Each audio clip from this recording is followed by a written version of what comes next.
Hola, ¿qué tal amigos de YouTube? En esta oportunidad hablaremos un poco de manera general lo que vendría a ser las fórmulas enterales y tipos de administración, sobre todo basándonos en un poco en lo que vendría a ser pacientes críticos, ¿no? La referencia de la cual me he basado es de este libro, Nutrición Enteral y Parenteral, de segunda edición, y más adelante, poco a poco, iremos desarrollando el tema de nutrición en los pacientes críticos generalmente. Ahora, a manera de introducción, está claro que la nutrición enteral ha sido empleada de manera única, como única fuente de nutrición o como suplemento de dietas orales, ¿no? Que sobre todo en pacientes que no reciben un buen aporte. Entonces, está indicado en pacientes que tienen factores de riesgo, pacientes que están desnutridos o pacientes que han tenido algún tipo de disfuncionalidad a nivel intestinal o en este caso disminución de la misma, ¿no? O en pacientes que no cumplen, en este caso, requerimientos calóricos proteicos, ¿no? Como sobre todo pacientes que están hospitalizados, postrados, van a necesitar un aporte calórico lo suficiente como para no perder lo más importante en este caso es masa magra y perpetuar en este caso, su postración, ¿no? Entonces, como características generales de las fórmulas enterales, son básicamente indicadas por vía oral, porque como sabemos, la nutrición tiene que ser lo más fisiológica posible, siempre y cuando el paciente pueda, en este caso, tolerar la vía oral, ¿no? Pacientes que no toleran la vía oral, por alguna razón, obviamente las fórmulas centrales posiblemente vayan a estar contraindicadas, ¿no? Obviamente va a haber maneras de bypassear quizás la parte gástrica, ¿no? Con tipos de accesos que posiblemente hablaremos también de eso un poco, ¿no? Y sobre todo las fórmulas centrales están dadas sobre todo en pacientes que tienen altos requerimientos o no cumplen los requerimientos en este caso, o en pacientes que están teniendo pérdida de los nutrimentos en este caso, ¿no? O no pueden cumplir en este caso los nutrimentos que requieren con una dieta, digamos, estandarizada, por lo que necesita una fórmula que le ayude a cumplir justamente los altos requerimientos que los pacientes críticos pueden tener y básicamente mejorar la parte nutricional de los nutrimentos que componen la nutrición de las fórmulas en sí para justamente llegar al aporte que necesitan, ¿no? Ahora, es importante saber la composición de las fórmulas centrales, claro que sí. Dentro de ellas, las más principales están lípidos, proteínas y carbohidratos, como toda dieta que debe tener. Eh, Tienen que saber que sí es importante tanto los lípidos, ¿no? He escuchado mucho que los lípidos no se dan, que los lípidos engordan y demás, pero eso estamos hablando de pacientes que no son críticos. Sobre todo, va a depender de la fase en la que se encuentre el paciente. Si es una fase, perdón, si es una fase catabólica, ¿no? Donde los pacientes tienen un proceso inflamatorio elevado, obviamente ciertas fórmulas en base a lípidos, disminuidas en lípidos, van a ser lo ideal, ¿no? Pero si estamos hablando de pacientes que sí me toleran la vía oral por alguna razón y que tienen una buena funcionalidad del sistema gastrointestinal, entonces, y que no se encuentren, digamos, con una infección activa, por ejemplo, entonces me puede tolerar una dieta, una fórmula enteral como tal, ¿no? Que está compuesta por carbohidratos, lípidos, proteínas, fibras, que son importantes. En este caso, como sabemos, los carbohidratos componen más del 50% del aporte calórico que necesita el paciente, y luego la suma de las proteínas y grasas, ¿no?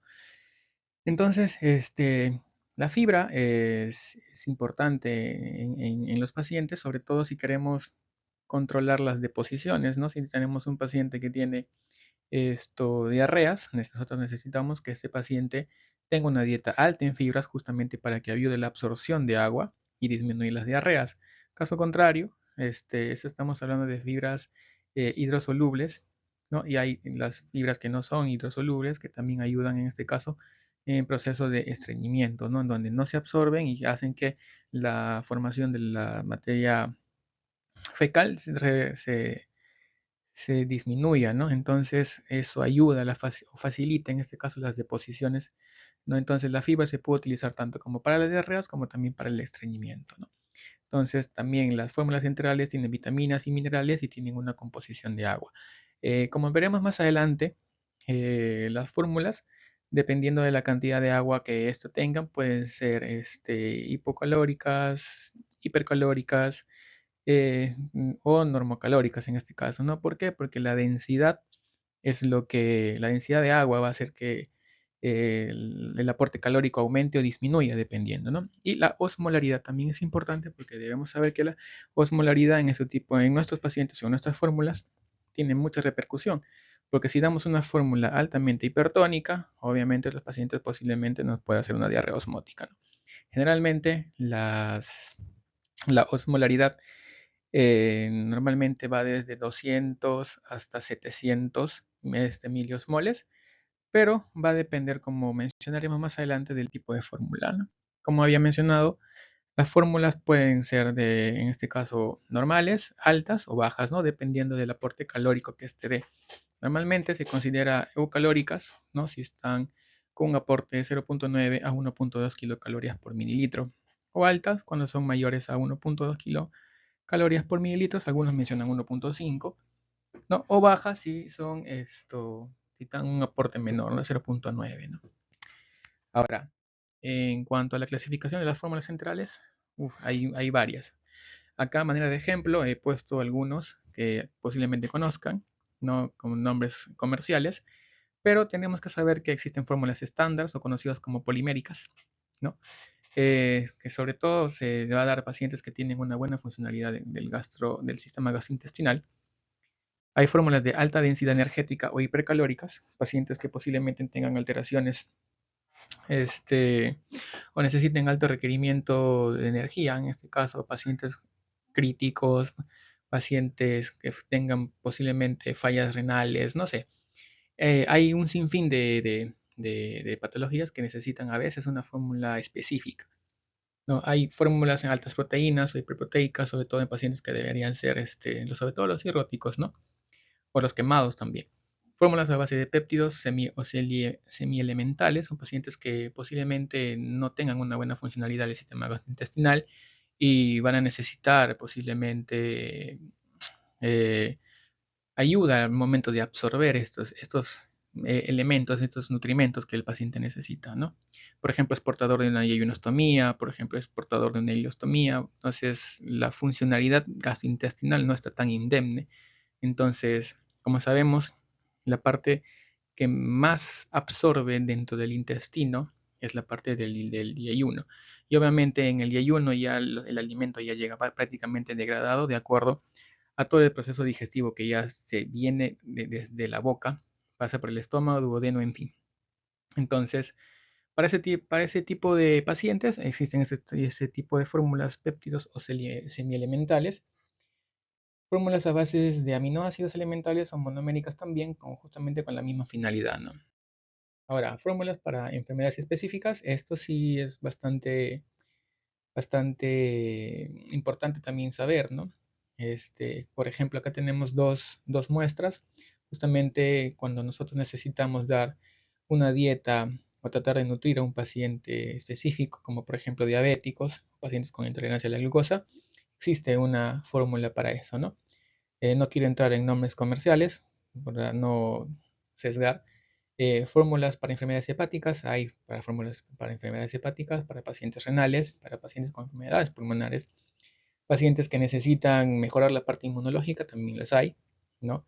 Y obviamente los componentes de las fórmulas tienen mucho que ver con el metabolismo y la inmunidad del paciente, ¿no? Eso sí hay que quede en claro. Posiblemente, como vamos a ir ampliando el tema, esto es simplemente para conocer, es una pequeña diapositiva a modo de conocimiento. Y por último, fórmulas que favorecen la cicatrización de heridas, ¿no? Entonces, ya iremos poco a poco desarrollando el tema. Y ahora, fórmulas enterales no, lo podemos dividir de dos formas, pacientes que tienen requerimientos normales y pacientes que tienen requerimientos alterados, ¿no? Entonces, de acuerdo a eso, nosotros, y de acuerdo a la patología que tiene, nosotros vamos a ir indicando una fórmula para cumplir las metas calóricas que se necesitan. Y para eso nosotros necesitamos hacer un buen screening. Esto lo dejo aquí como para que lo puedan ver, para que lo puedan estudiar un poco, pero tiene mucho que ver con lo que acabamos de ver hace un momento. Entonces, los tipos de administración sí es importante, porque nosotros, como habíamos mencionado, nosotros tenemos que saber por dónde vamos a nutrir a nuestro paciente Y obviamente el tipo de nutrición que le vamos a dar va a depender del tracto gastrointestinal, si está funcionante o no. Y existen dos tipos generalmente, las de corto y largo plazo. Pero antes de eso es importante reconocer que tras una intervención abdominal, sea la que sea, ¿no? La capacidad absortiva del intestino, de todo el sistema gastrointestinal, se repone de manera inmediata. Entonces, nuestro organismo, si bien es cierto, no va a tener una peristaltis, un peristaltismo todavía activo, pero ya la funcionalidad absortiva va a estar presente. Pero cuando se empieza a funcionar nuevamente la peristalsis, ¿no? Entonces, el intestino delgado y el ilion, a partir de las 6 a 8 horas, empieza nuevamente la motilidad. El estómago el estómago recupera la funcionalidad, en este caso la motilidad, a partir de las 24 a 48 horas. Y por último, el colon, entre 48 y 72 horas. Entonces, un paciente postoperado en general tendría que esperar hasta 3 días, entre comillas, ¿no? Para poder tener una, digamos, nutrición enteral posiblemente completa, ¿no? Posiblemente, no digo que sea completa. Pero no tendríamos que retrasar la nutrición en pacientes que no hayan tenido alguna intervención grande a nivel gastrointestinal, como una anastomosis, una restitución intestinal, por ejemplo. En una apendicitis posiblemente podríamos iniciar tolerancia oral a partir de las 6-8 horas, ¿no? Porque sabemos que a las 48-72 horas recién va a haber funcionalidad a nivel del colon. Entonces, es importante saber eso. Y también es importante saber que los accesos por donde nosotros vamos a dar la nutrición va a ser importante. Obviamente, si el paciente tiene una buena vía oral, no tiene alteraciones a nivel gástricas, entonces le podemos dar por vía oral ningún problema. Sin embargo, si tenemos pacientes que tienen alguna lesión a nivel esofágica, algún impedimento a nivel gástrico, existe, por ejemplo, pacientes con pancreatitis, ¿no? Tenemos que bypassar, entre comillas, el esfínter de Oddi, y existen dos maneras de hacerlo, ¿no? Generalmente, pacientes que tengan posiblemente algún impedimento de pacientes sedados o lo que sea, le podríamos dar alimentación si es que el estómago está indemne por sonda nasogástrica.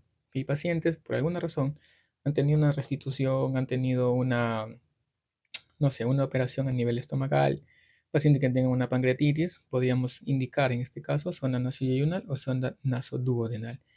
En todo caso, existen, estos generalmente son accesos centrales de corto plazo, porque sabemos que se pueden retirar en algún momento, ¿no? Cuando se recupere la motilidad, cuando se recupere, en este caso, el páncreas, etcétera.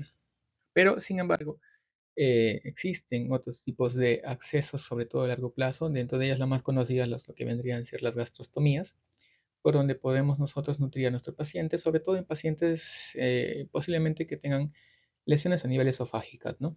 Esófago de Barrett, acalasias en general, tengan posibilidad de la dilución de tanto sólidos como de líquidos, pues son pacientes que son tributarios posiblemente para una gastrostomía, ¿no? Y hay varios tipos, ¿no? Si hay gastrostomía laparoscópica, percutánea, mediante endoscopio, ¿no? O quirúrgica en última opción, ¿no? Y o en este caso, utilizar el botón gástrico. Accesos intestinales, si también existen accesos intestinales, posiblemente por alguna razón que el paciente lo requiera, podríamos hacer una yeyunostomía. Y como he mencionado anteriormente, la yeyuno es la parte del sistema digestivo que se encarga de absorber casi todos los nutrientes. Obviamente el duodeno y el ilion, ilion en este caso, también tiene su funcionalidad, pero la capacidad absortiva de los nutrientes, vitaminas y minerales es mucho menor, ¿no? Y obviamente cada parte del intestino tiene una función específica, ¿no? Entonces, por eso es que también hablamos de yeyunostomía. En todo caso, esto es simplemente una diapositiva de manera rápida para conocer lo que es simplemente las fórmulas enterales, las fórmulas parenterales, perdón, enterales y tipos de administración de las fórmulas enterales, ¿no? Más adelante iremos desarrollando poco a poco sobre las fórmulas y los tipos y los tipos de accesos para dar la nutrición, ¿no? Dependiendo de la patología, ¿no? En este caso, muchas gracias por quedarse hasta el último. Si es que te ha gustado este video, por favor, compártelo, regálame un like o suscríbete a este canal. Muchas gracias, eso sería todo. Hasta luego.